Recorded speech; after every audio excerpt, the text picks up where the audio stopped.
All right, turn over to John chapter 10. We think about the Trinity this week, but I want tonight mainly to think about the oneness of the Father and the Son, and I purposely am trying to make it a more practical message. So we're thinking about the kind of shepherding that Jesus did and how it relates to our shepherding. So the shepherding of Jesus is the example in many ways for our shepherding. And Jesus' shepherding was done in union with the Father. So we'll just kind of let that be the beginning of what we want to say. So I'm going to read from verse 11, chapter 10, verse 11 through verse 30. I am the good shepherd. The good shepherd lays down his life for the sheep. He who is a hired hand and not a shepherd, who does not own the sheep, sees the wolf coming and leaves the sheep and flees. The wolf snatches them and scatters them. He flees because he is a hired hand and cares nothing for the sheep. I am the good shepherd. I know my own, and my own know me. Just as the Father knows me, and I know the Father, and I lay down my life for the sheep. I have other sheep that are not of this fold. I must bring them also, and they will listen to my voice. So there will be one flock, one shepherd. For this reason, the Father loves me, because I lay down my life, that I may take it up again. No one takes it from me, but I lay it down of my own accord. I have authority to lay it down, and I have authority to take it up again. This charge I have received from my Father. There was again a division among the Jews because of these words. Many of them said, "He has a demon and is insane. Why listen to him?" Others said, "These are not the words of one who is oppressed by a demon. Can a demon open the eyes of the blind?" At that time of the Feast of Dedication took place at Jerusalem. It was winter, and Jesus was walking in the temple in the colonnade of Solomon. So the Jews gathered around him and said to him, "How long will you keep us in suspense? If you are the Christ, tell us plainly." And Jesus answered them, "I told you, and you do not believe. The works that I do in my Father's name bear witness about me. But you do not believe because you are not among my sheep. My sheep hear my voice, and I know them, and they follow me. I give them eternal life, and they will never perish, and no one will snatch them out of my hand. My Father, who has given them to me, is greater than all, and no one is able to snatch them out of my Father's hand. I and the Father are one." So, ending there with the fact that Jesus says, "I and the Father are one," and this is the idea of the Trinity. We believe what the Shema teaches, that there is one God. We are monotheist. But there are three persons, but these three persons are all one. I find it interesting, even in Deuteronomy, as I'm hoping that in reading the chapter this week that you read the deep stuff, and then this is the practical, some practical help. But one of the things that's interesting about Deuteronomy 6, the Shema, which says, "Hear, O Israel, the Lord our God is one," that he didn't talk about in the chapter, and I've seen other people mention, is that it's interesting that anyone would have to tell us that God is one. Like, just the fact that you have to mention that God is one means that there are things about God that might lead you to another understanding. Since God is three persons, we need to be reminded that he is one. And so, you wouldn't need to say the Shema to say, "Hear, O Israel, the Lord our God is one," if you were never tempted to think of God in any other way, if he says He's one over and over again. But as we see to the New Testament, the Trinity, the Triune God, clearly in the Father, the Son, and the Holy Spirit, we see them working, the three persons working in unity. Even in the shepherding role that Jesus is called to, He's doing it out of, or you could say that the shepherding of Jesus is rooted in His oneness with the Father. Everything He says, "I've been given this authority, I've received it from my Father," in verse 18. He says, "The Father loves me because I'm laying down my life." All of this is connected to His relationship with the Father. And so Jesus' shepherding is done out of the basis of that oneness with the Father. And that means that the shepherding is being done in the unity of the Godhead. The Father, Son, and Holy Spirit are in unity about the shepherding that Jesus is doing. And this means that there is community among them, that there is a relationship among them. There has been an eternal relationship, a community that is among them that is being done even as Jesus is shepherding.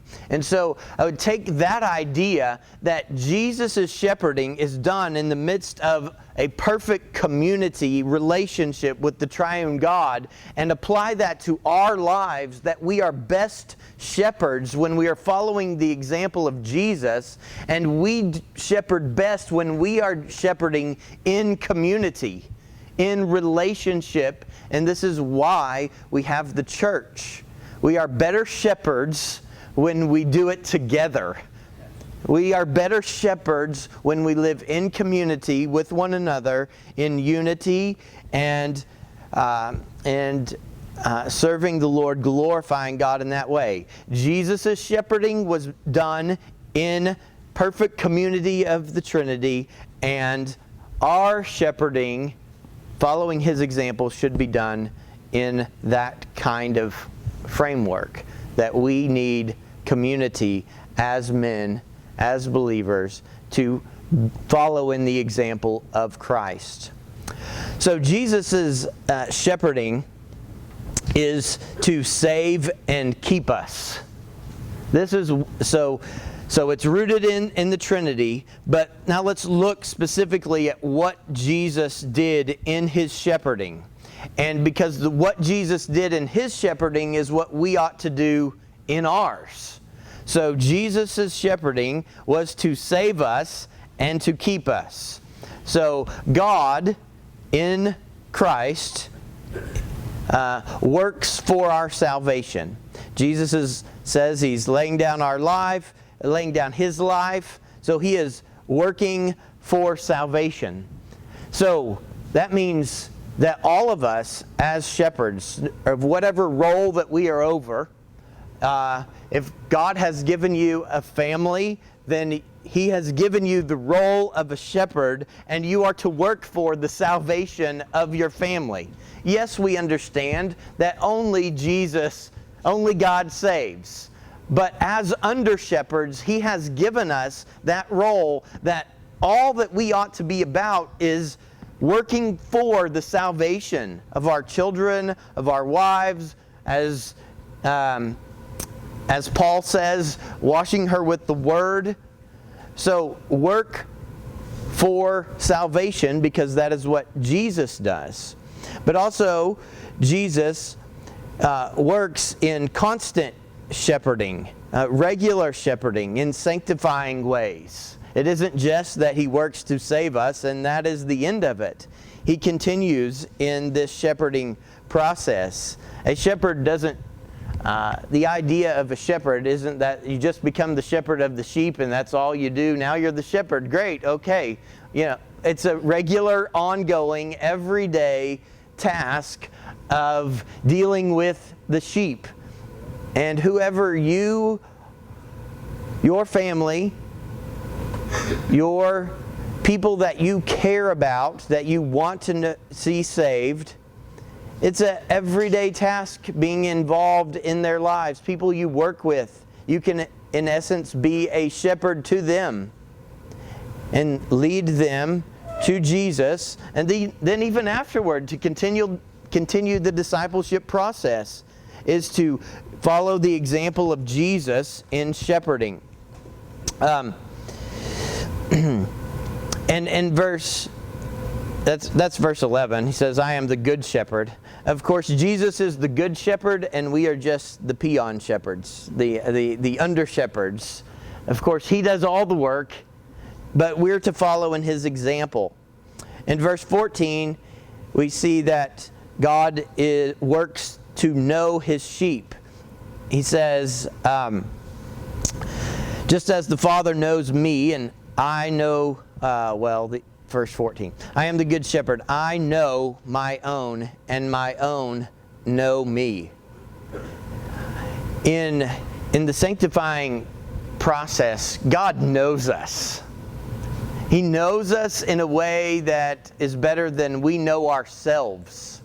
But sometimes being a shepherd involves being a good listener. It involves being discerning.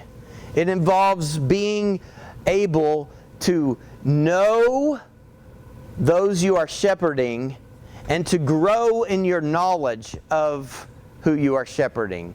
And that takes time. Even if it's your own children, even if it's your own wife.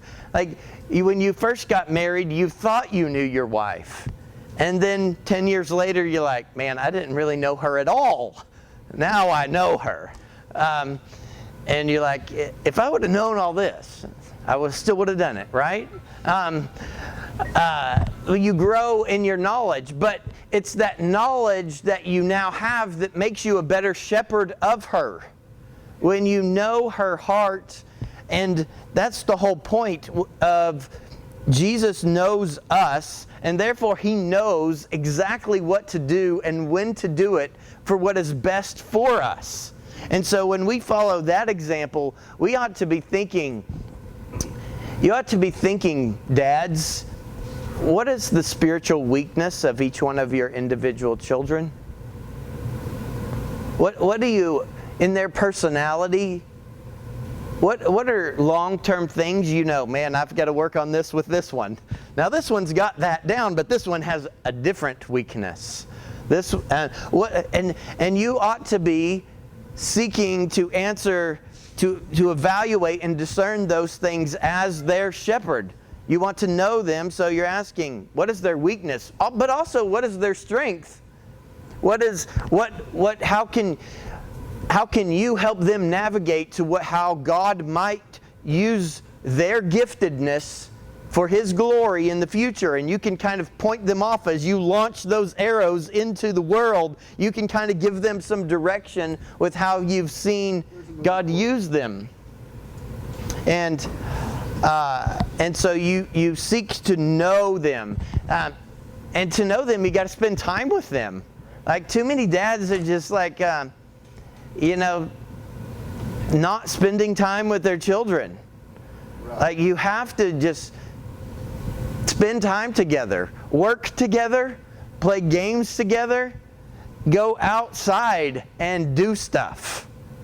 And not just your kids in the room and you're here watching TV. Spend time together. You can't know your child if you're constantly, and this is a case in point of why it's important to eat together. Have supper together. And break down at the end of the day. Talk. How was the day? What did God do in your life? What did you learn today? Ask spiritually probing questions that you can grow in your knowledge of your family so that you can be a better shepherd to them. And God's shepherding is done in perfect love as it says in verse 17, "For this reason the Father loves me, I lay down my life." And this perfect love involves sacrifice, which means that as a shepherd, we need to lay down our life for our sheep. And nobody says that being a father is just fun all the time. There are days that it is no fun at all. And you think, this is horrible. And I'm thinking, well, I know that Jesus is perfect, and his shepherding of me is always wonderful to him, right? But it isn't based on me. It's based on the fact that he's perfect and knows perfect patience. That's what it's based on. But we are not, and which means that, there are times where it's miserable, but we are laying down our, you work a long day, and then your kid wants you to go do something. And you've said no so many times that now you feel extremely guilty, and it's just like, well, yeah, I need to spend time with, and you can see after a few days, especially, when your kid starts acting like they're not getting enough attention, well, maybe it's because they're not getting enough attention. And we actually need to spend time with them, and we need to evaluate those things and sacrifice, lay down our life as Jesus laid down his life for us in his shepherding. So we as shepherds need to lay down our life for those we are shepherding. And in verse 28 we see that Jesus in his shepherding keeps anyone from snatching the sheep away. And that means that we need to be protectors of our children, not just physically, but spiritually. It means we need to protect them from harmful, worldly practices of video games and even YouTube commercials, because, there are all sorts of commercials that come up, even on the safe stuff. You think your kid is watching something safe, and it comes up with a lesbian couple commercial of something ridiculous. And it doesn't matter, you think all of these things are safe. As shepherds, it's our role to keep them. Like God actively keeps us from being snatched out of his hand. And as shepherds, those sheep are ours, and you should do everything in your power to keep them. You love them. So, and that involves men. We have to train our daughters to know what to look for in a man and keep them from being stupid and marrying someone who's not a Christian. But also, my goodness, I think we should even go further than that. And if your daughter is marrying someone who's not a believer, you should do everything you can to sabotage that. Because you're going to watch it fall apart and cause many harmful things into the future. And because you love them, you don't want that for them. Maybe that's a little overboard, you might think. But you're the shepherd, and God has called you to a responsibility, and you should lead your daughters in that way. Jesus would completely rip things out of our life that we thought we wanted and we loved, and he would cause our idols to crash and burn.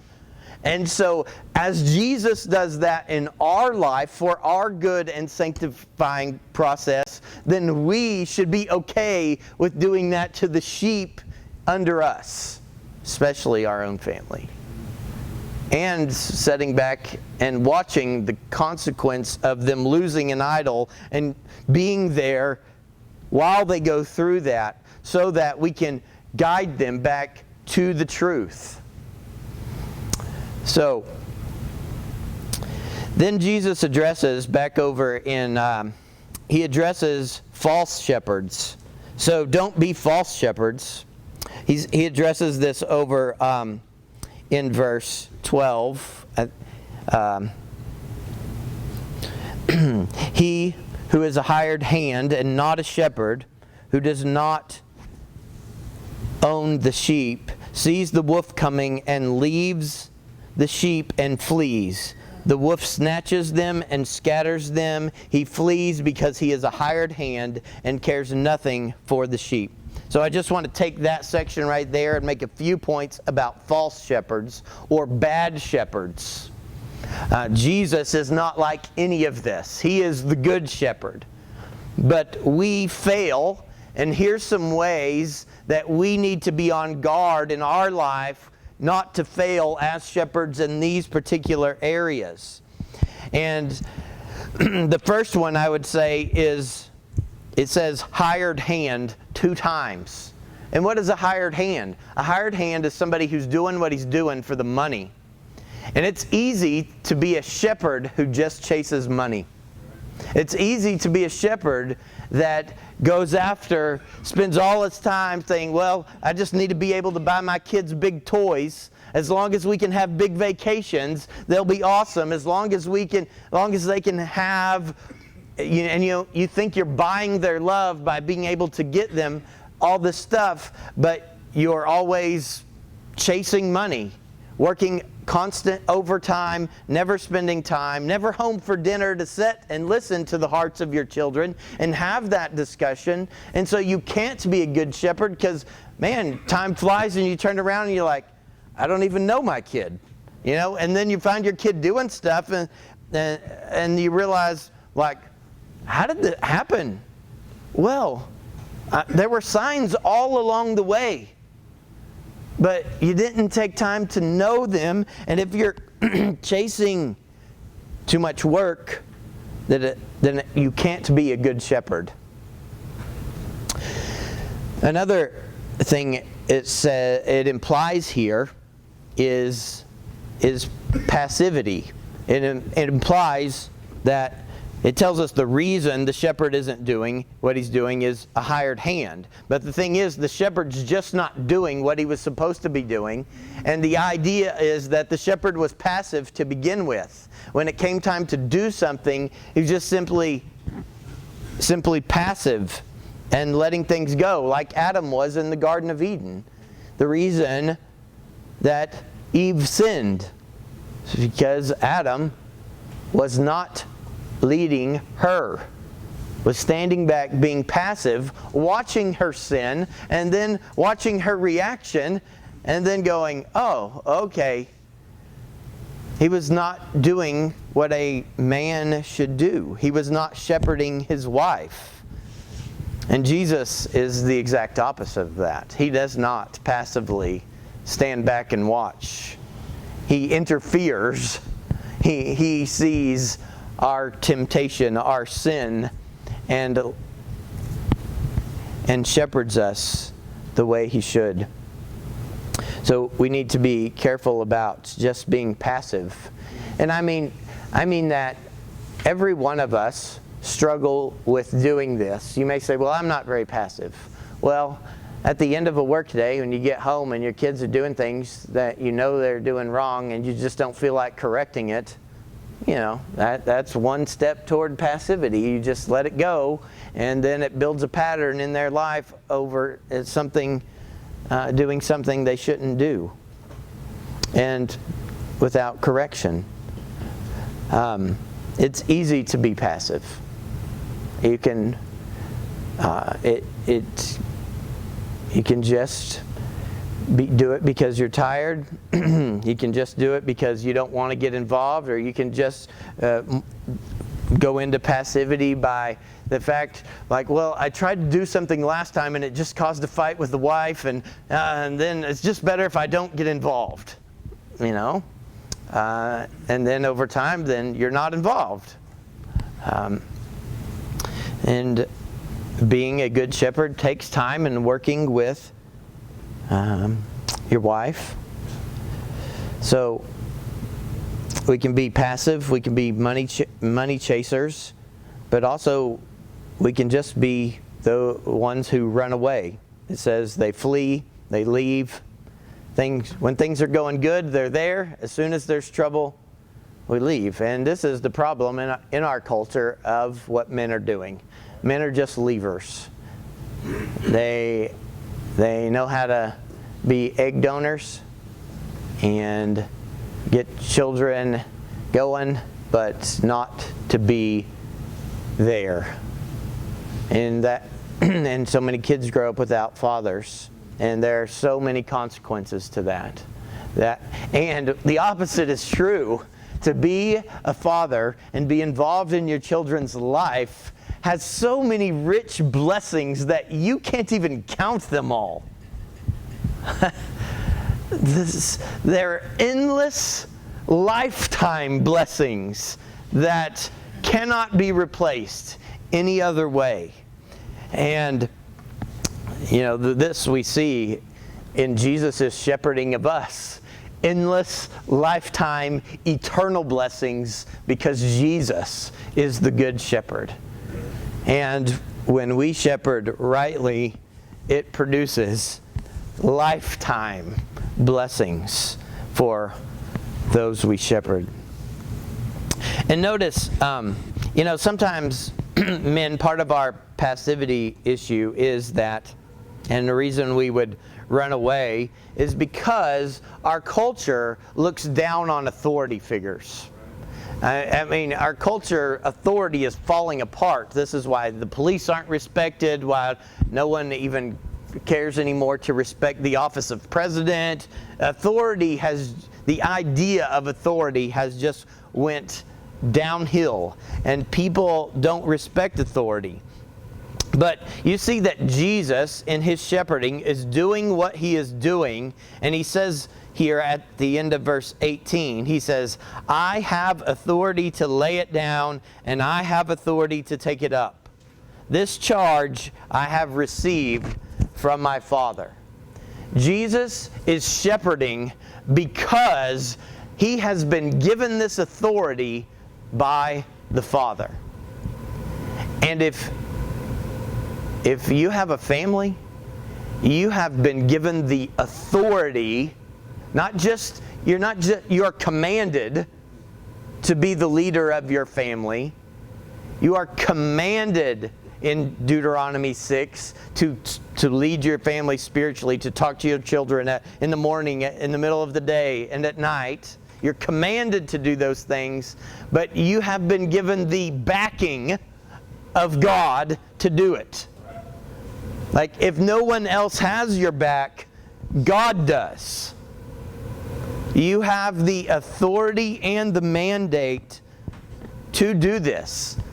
And you must, or it will have long-term implications for those under you, for your whole family. And that doesn't mean that people are messy, okay? And shepherding people is messy work. It is. It involves saying things to people that you know are going to make them mad. It involves saying things that you know are going to make people bad, but because you love them, you're working your hardest to figure out the best way to say it to where it will be received.